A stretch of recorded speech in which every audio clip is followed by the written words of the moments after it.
Hey everyone, my name is Alex Cox and I am the 4-H educator here in McClain County, and I wanted to welcome new and returning 4-H members in our shooting sports program. We are starting the spring season off and we are starting up our practices again. So just a recap for those that aren't familiar, we have a shotgun program, archery, air rifle, and air pistol. And 4-H members that are enrolled in McClain County are able to participate. To participate in air rifle and archery, you have to be 9 years old. And to participate in shotgun, you have to be 10 years old. And to participate in air pistol, you have to be 12 years old. This past week, we had a mandatory shooting sports orientation that kind of talked about some safety, and we met with the coaches. And because of the coronavirus that is going around, I know some of you did not feel comfortable attending, and so I wanted to make sure that you were able to get the information that we gave out on Tuesday night. So in the video, you will hear from Melanie Effinger, who is our new shotgun coach, Leon Wilson and Bernita Wilson, who is the archery and air rifle coach, and Robbie Moore, who is the air pistol coach. I will also be asking you some questions at the end of this video, so if you could email me your answers to that video. At the end, there will be a link to my email, so just please shoot that to me. This is a mandatory meeting that you will have to watch if you did not participate in the in-person meeting. We want to make sure that everyone is safe going forward in their practices and in competitions. So once you have watched the video, please answer those questions, and then I will know that you have watched the video and gotten the information. Again, welcome to our spring shooting sports season, and I look forward to seeing you. Thanks. Down range. The action is what the A stands for in MAT. It's where we put the pellets or shotgun shells. Obviously, it's slightly different for bows, but the action is another thing. We want to keep it open. We want to keep it clear. We don't want to keep any ammo in there unless we're told. And the next is trigger.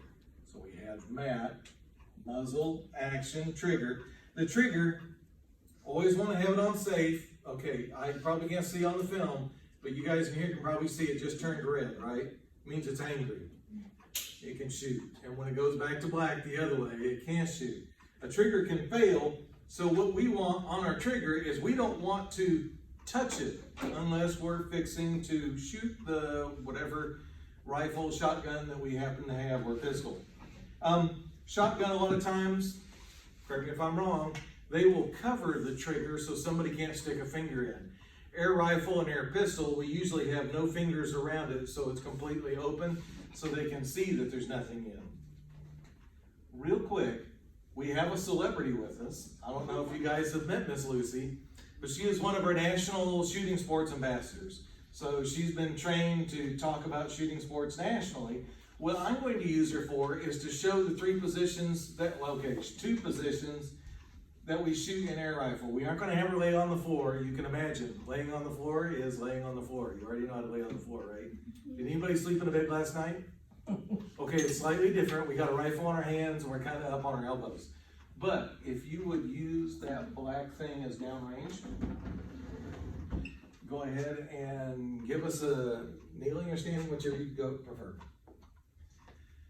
Okay, standing, our very favorite. Notice that her elbow is tucked into her arm.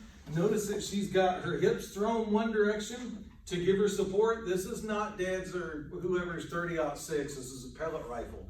We want to take and absorb all the wiggling that can happen. You may notice, even though I'm talking forever, the end of this rifle is not wiggling hardly at all. You'll get there. It takes a whole lot of practice. This part of the rifle right here is called a cheek piece. Guess what she's got next to the cheek piece? Her cheek. That's amazing. You guys are cheated. You read before, didn't you? Same thing. She is looking right down the sights. I swear if you come to us in air rifle, the hardest thing you're going to do is find this front sight in that back sight. But after you do that, you're hitting targets. It's really easy. All right. You want to do kneeling for us? On kneeling, we have a little kneeling roll that most of the kids use to put underneath their foot so that their foot will go to sleep faster. That's not what it's for. It's to keep your foot from going to sleep. But she's got that front shin as straight up and down as humanly possible. She's got her elbow either right in front of or right behind. In her case, it's right behind her knee. And that's what it looks like. And we poke little holes in targets. 10 meters, same distance as they do in the Olympics. .177 caliber, same caliber they shoot in the Olympics.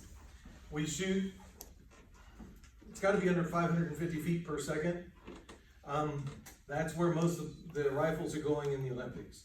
The Olympics has gone up and lower. I don't know if you noticed, the air rifles at Walmart shoot much, much faster. The problem with that is they then kick and move.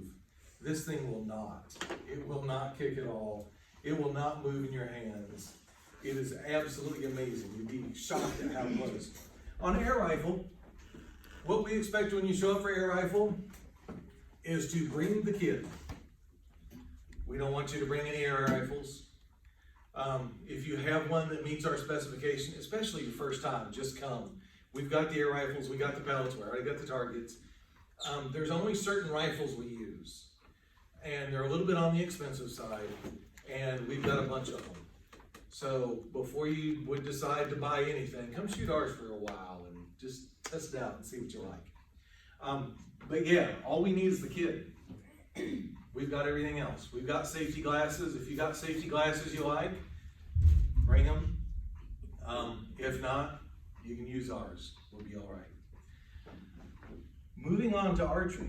Notice I'm talking quick because I want to get Robbie to Oak Island. What is going on that island? Have they found anything yet? I'm lost. Yes. So we have different kinds of bows. This is what the county bow looks like. I brought the blue one because I figured it'd show up good on the camera. I got it. It's a Genesis bow, and it's the brand that it's made. In our classes, this is one class in bows that shoots in competitions. This bow, like this, just like it came from the factory, shoots only against this bow. They don't shoot against any other bow. It's easily adjustable. It's the right size for me. It's the right size for Lucy. It's the right size for you. We don't have to do a whole lot with it. We don't use sights with it. We shoot what's called instinctive. You point the arrow at the target. You pull the bow back. Here, I'm going to do that real quick. Pull the bow back. Find a touch spot on your face, and then you release the bow with the arrow in here. We never release one of the bows without an arrow because it might unstring and fling parts everywhere, and that's more excitement than we like to have. One of the other bows I brought is the compound bow. The county doesn't have any compound bows. As we're talking, if you don't own any archery equipment, don't buy any archery equipment. If you're going to come to archery, come a few times. Let's talk about it. Let's see what you like. And from there, we can help you, talk to you about what you might want to go find, and talk to you about the shops that treated us nice and things like that. This is a release.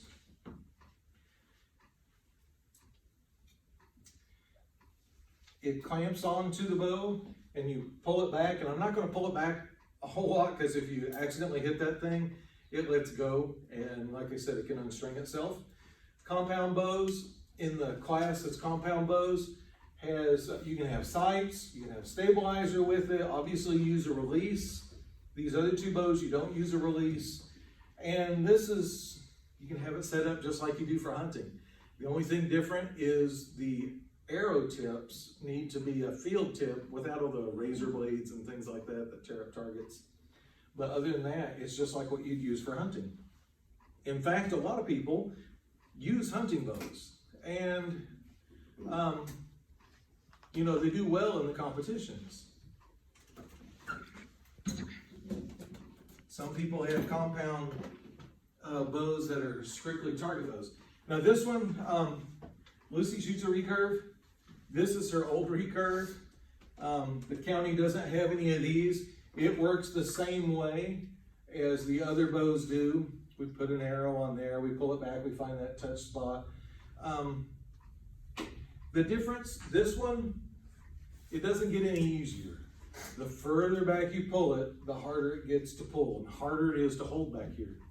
The compound bow has what's called a let off, and so it's hard, and then it's real easy. It's real easy. And then the same thing. Okay, I wasn't really crying, come on. This is funny. This one feels like a recurve slightly. It's the same pull all the way through. It doesn't get easier, it doesn't get harder. But this is where we usually start most folks. Come and shoot with us sometime, Tuesday nights, 6:30 p.m. over at the barn, that building right over there. Remember this. Oh, she wants me to go with it. Our priorities. We talk about competition. We talk about competition. I don't care if you ever go to competition at all. I know the shotgun will probably have the same exact opinion. I don't care. I want you to come shoot with us. I want you to come out there in the barn. I want to help teach you, help you learn. I enjoy shooting.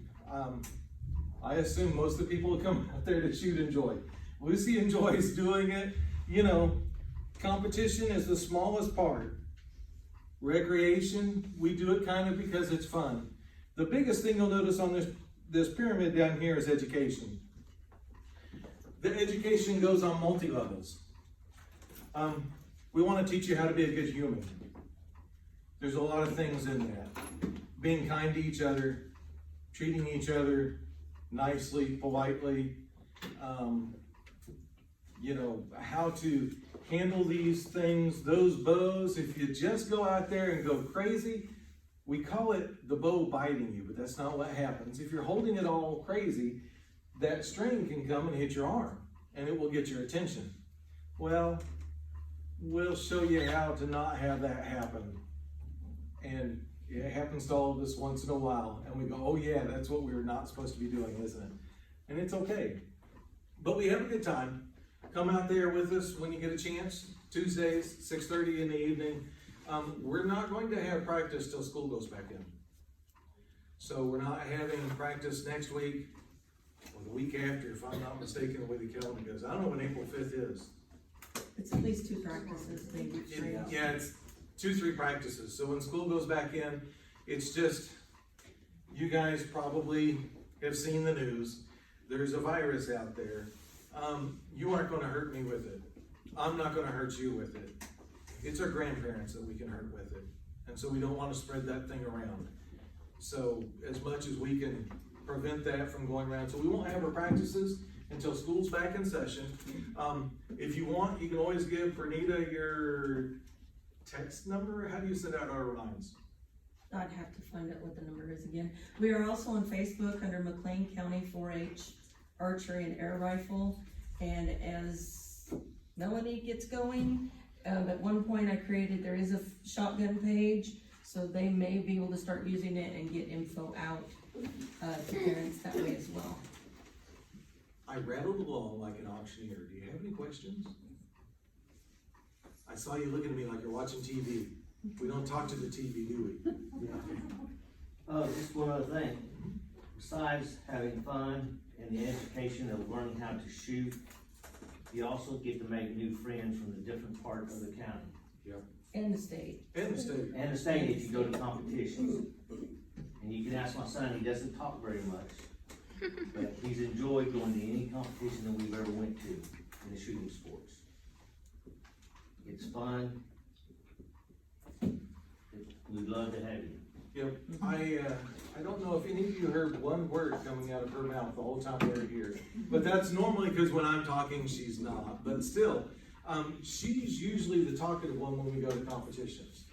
And you get to come out of your shell, and whoever you were back at practice or back at your school, you can be somebody different when you go there. You can be that person, you know, hey, that's a cool bow. Guess what? That works on everybody in archery. Even if you don't like their bow, walk up and say, hey, that's a cool bow. They'll tell you all about it, and now you just made a new friend. You know, it's kind of like a school going, I like your shoes. But anyway, I guess that's all I have. Yes? You said under 10, you need to call the, what did you say, call the wildlife department? The Department of Wildlife. Department of Wildlife, to do the hunter safety course? Yes. Okay, and then we're just trying to send do the. Yeah, you'll have to get with them before you try to go log on. You'll have to call them and they'll help you through it. Okay. And, It's quite the ordeal. Yeah. it is, Okay. It's about an 8-hour online test. yeah, but, But you don't have to do it in one sitting. yeah. It depends on the child too, I think. Yeah. Of course, I haven't looked at it. Alex, do new shooters still have a year? Yes, so do it? yes, they have a year. So from the first practice, you have a year to do your hunter safety, but you cannot compete until you have it. So So our practices are, I said we start at 6:30. We run 1 hour, so we end up ending about 7:30. And, you know, depending on where you live in the county, that may still be getting you home kind of late to get your kid to bed and all those good things. Or if you're the kid, getting your homework done at night. So we cap it at about 7:30 each evening. So that means your practices are 1 hour long. And we have to have 8 hours worth of training before you can compete. So we have to have 8 practices before you can go to a competition. Don't worry, competition doesn't have to be anything you ever do, but there'll come a point you'll want to say, I like going to the air rifle especially just to see everybody else's toys. You know, it was the same way at archery. And I'm sure it's that same way at shotgun. You know, there's somebody there with a $2,000 shotgun that's just really cool. You'd never get to see unless you go to one of these competitions. And there's other people who don't have something near as fancy as yours. But it's just neat to see all the toys. The kid with $100, I don't know if that's a thing. Oh, yeah. $100 shotgun could shoot just as well as it's what you do with, if you get to that level, it's what you do with it. I can guarantee you on this, 95% of your score is the person, if not more. 94, 95, or 95 to 97% is the person. The person who hits the center of the target every time, it's the person and not the piece of equipment. They say with the compounds, it's 95%, the recurve, same thing, 95%. You could have the worst piece of junk in the world or the best piece of junk. If you don't practice with it, you know, if you're, we didn't show you the tricks about the feet and stuff. If your feet are all wrong when you try to shoot, you just aren't going to hit anything. The air rifles are about the same way.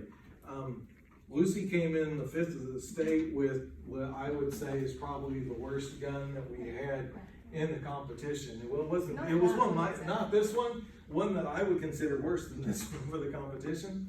And she came 5th in the state. And I want to say the guy who came in 3rd was shooting the same rifle you were last year. And so, once again, that's going to prove 95% of it is you putting in practice. You get out of it what you put into it. And archery is on the 2nd and 4th? 2nd and 4th Tuesday of the month. Air rifle is 1st, 3rd, and 5th Tuesday of the month. When there is a 5th. When there is a 5th. There's only a 5th like 4 times out of the year. And we won't start back till school. Anything else? Yes, sir. The only thing is like in, when we do air rifles, when we do air pistol, you have to be 12 years old to do air pistol. And you need to have your 8 hours with the air rifle before you start air pistol as well. And we need a parent. It's not a drop off. We need a parent there with them. That's the last thing. In my mind, you can come up with any reason you want to. 4-H can give any reason they want to. My thought is, if something goes wrong, the last thing you need me to do is be disciplining your child. That's for shotgun also. Yeah, not, That's for you know, any- we it's need for- you there. All the problems disappear when the parent's there, because no kid, you guys know, right? No kids going crazy when mom and dad's there, because they'll grab you by the ear. You don't want us grabbing. Well, it's not just something going crazy, but what if an accident was to happen? It's a safety issue. It's a safety issue, so we need a parent there. Yeah. We're Yeah. not there to babysit, and we need a Yeah, parent there just in case something With does air happen. archery and air rifle, because I do most of his paperwork, because we are right over there, we're this close to Walmart. If you come in and say, man, I'm out of groceries, I've got to run, as long as we have checked in with you and you're not gone more than an hour kind of Like thing. 10 minutes or so. We had a case though where a parent you know, brought the kids, and then she took off because she was working, home health care nurse, so she went to see a patient, but we didn't know that, so we got out early, and so then we had to track down the parent. So then that's why we at least asked to check in, stay if you can, be engaged with your kids, means a lot to them. It really does, yeah. But we've also had parents show up, 2 kids, 1 in archery, 1 needing to pick up a prescription at Walmart.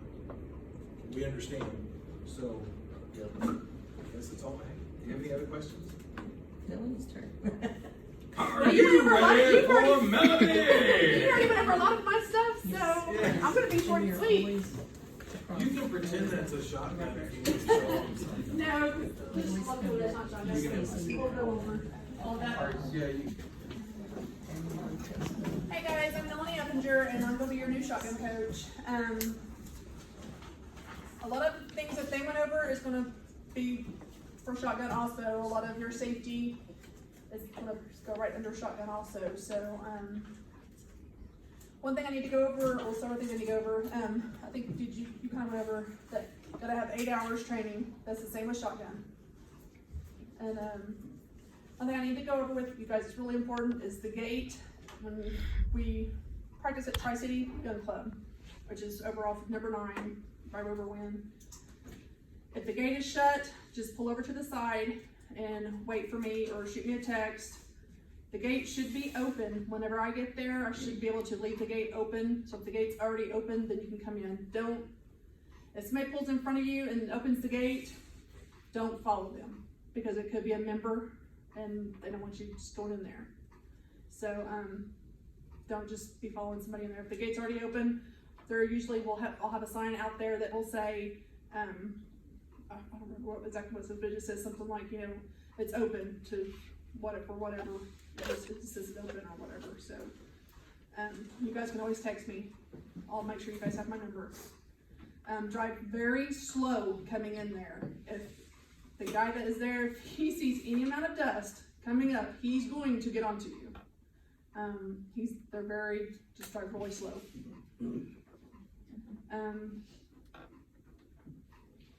They kind of already touched, you gotta have your hunter safety.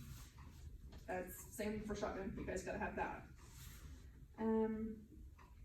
We have a lot of forms that you'll have to sign. We will need one parent at least to be there. I mean, kind of like they said, if you need to run to the store, go get something to drink, that's fine, but prefer you not to just be going, dropping the kids off and going whatever. Kind of touch base, say, hey, I'm gonna run and get something to drink and be right back. That's normally fine, but just in case of that emergency, we really like to have parents around. For shotgun, prefer to be either a 20 gauge or a 12 gauge. No 410s, no 16s, either 12 or 20. I will be handing these out on our first practice. Obviously, if you have it over and under, this won't work for it. You just have to break it open and leave it open when you're going from station to station. But for any of the others, let me know and I will get you a different device here. Anything else? You guys pretty much touched on everything. I'm not keep It everybody makes here it a in whole one. lot easier to put that in your action to prove that, you know, that it's It's clear open, and it's empty, clear. than it is to put this piece of weed eater lying in the air rifle. It is a lot easier. That's all hard. Well, and not to scare people, now, safety's the top concern. It is our number Air one. rifle is probably, let's hope nobody ever gets hurt doing that. Archery is probably something, if you accidentally shot. Shotgun is, you want your utmost safety, Yes, safety is our number paying one attention, priority. yeah, at all times, cause And we will have a little safety meeting before our first practice. I will have everybody there and we will go over a little safety meeting before we break out the guns and start practicing. And one, Basically the same thing. Once you, for archery, we have several coaches. Usually for air rifle, you're with me first. I'll do first shot with you on air rifle, and after that, once we get you a little further, we have then we can Robbie. turn you, we can turn you over to other coaches. Bobby can do it also. But usually, it's me. And that's because he's good at it. That's that's I'm good with kids. It's okay. But yeah, and archery, we've got a whole bunch of people who are good with first shot. We want you to hit the target maybe not the first time. It would be great if it was the first time, but for a lot of people it is. But definitely before you leave the first practice, we want you to just shoot in the center of that target. That's the fun part. One thing I do have to say when we touch on our facilities, it's a privilege to be at the facilities that we have. The county barn over here, it's not part of Extension. So they have taken their time out of a day that they could rent the barn to somebody else and actually make money off of it for us to be in there. So that's a privilege that 4-H gets through the county. So just please take care of that. And same with the gun club, the Tri-City Gun Club. You have to be a member to shoot there. And so we are very, very privileged that they open up a night that 4-H can go there, and it's every Wednesday night. So just please have respect. Same with, the gate and the driving down the driveway. They will get onto you. We had a gate situation where somebody went in after another car, and it's only meant for one car at a time, and it actually closed on a car, and it bent their gate, or it did something to their gate. And let me tell you, it was a fiasco that we had to deal with. It almost was the end of us practicing there. So please take care of our facility. I know that usually we do. It's just a little reminder. We are privileged to have what we have. So just be respectful and follow the rules. Also on shotgun, we will, after we shoot, we shoot usually 2 boxes a night, and we will pick up all of the empties before we leave. So everybody help pick up empties. Everybody help out. Not just, I don't want just one person being the one that always does it. If you're there, please help. We gotta leave it how it was. We gotta make sure everything's clean, and we'll have to load the house up and everything else with all the targets. So any help would be really appreciated. That's it. I'm good unless there's anything else. Shotgun kids, I will have you fill out these forms before you leave. And for anybody watching the video, you can come to the extension office and fill out the forms. You have to have them before the first practice. So please come by the extension office and do that. That's it from us, I guess.